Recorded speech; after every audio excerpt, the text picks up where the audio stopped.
Welcome to my kitchen. I think you've heard of Chef Boyardee. Well, I am Ro Boyardee, and I am here to teach you some secret recipes, the secret to success. So we're gonna start off with my pie recipe, P.I.E, and that's all about purpose. What is the purpose of what you are reading? You are not hearing about this secret recipe for the first time. This is sort of like a bit of a review, and it's a really good recipe, and I want you to memorize it so you don't need to have the recipe card in front of you. So pie. What kind of pie are we talking about? All kinds of pies. Actually, 3 to be exact. The first one is P. When you read something, it is important for you to understand the purpose. What is the purpose for this passage? What did the author want you to be aware of? Was the author trying to persuade you? That's the P.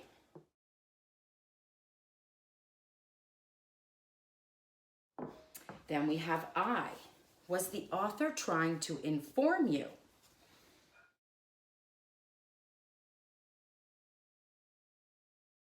Or was the author trying to entertain you? That would be the E.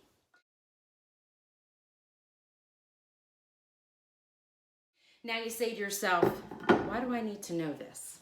I don't care about pie. You should care about pie when you are reading. It is very important. So, why would you need to know this?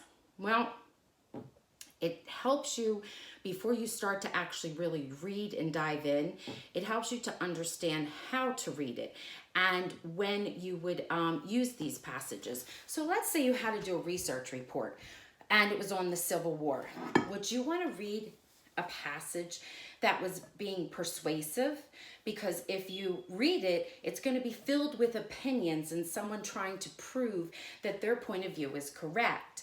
Now, if you were doing a research report on the types of foods that were eaten or why the North won over the South, I'm not so sure you would want to read a persuasive passage. If you were doing such a report, you would want to read something that is informational. And you also wouldn't want to read something that was to entertain because it is probably fictional. And if it's fictional, it doesn't necessarily mean that everything in it is factual. So you would have to be careful. All right, so how do you even know that this passage is even persuasive? There would be words like according to. There would be words that were opinions, like the best, the worst, 9 out of 10 people believe, that kind of lingo. And we've spent a lot of time on it. You've actually written your own persuasive passages. Inform would be filled with facts that can be cross-referenced, that can be looked up, that actually happened, dates, names, figures, time in history, how to do something. It might have language in there that says first and next. Facts that can be tested and checked, okay? And then entertain is usually fictional. Is it historical? Is it telling you a story? Is it realistic? Is it a poem? There you go. So it's important to know pie.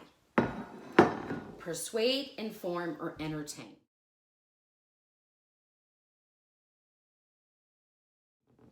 That is the first recipe to success.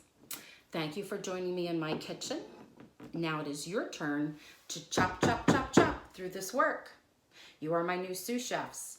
And if at the end you do very well, meaning you turn in all your work, the first person who turns it in, you will be the winner of something.